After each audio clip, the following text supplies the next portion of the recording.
ठीक है, मैं जानती हूँ कि तुमसे कोई भी जबरदस्ती काम नहीं करवा सकता जब तक तुम्हारा दिल ना हो। तुम्हें ना कहना सीखना होगा, वरना मुश्किल हो जाएगी। हमेशा सबकी हाँ में हाँ नहीं मिलाते।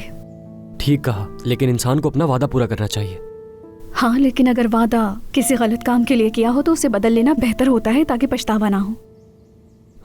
मुझे भी उस वक्त थोड़ा ज्यादा गुस्सा आ रहा था। तुम्हें परेशान होने की जरूरत नहीं, ये नॉर्मल है। बस दोस्तों के साथ घूमने फिरने का प्लान था, इससे ज्यादा कुछ नहीं।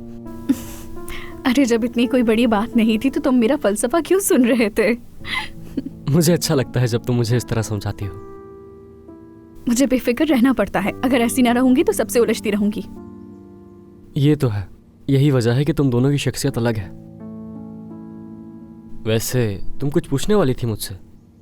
हाँ, वो तुम कल गए थे ना सबा की माँ से मिलने के लिए, क्या हुआ? अच्छा हुआ कल मैं चला गया, उसकी माँ को जेल में बंद कर दिया। अच्छा हुआ कि मैंने बाबा को नहीं बताया। उसके घर के अंदर बहुत मसले चल रहे हैं, मुझे डर था नौकरी से ना निकाल दे सबा को। वो जेल में क्या कर रही हैं? उसका सौतेला बाप, उसने उनके खिलाफ शिकायत दर्ज करवाई है।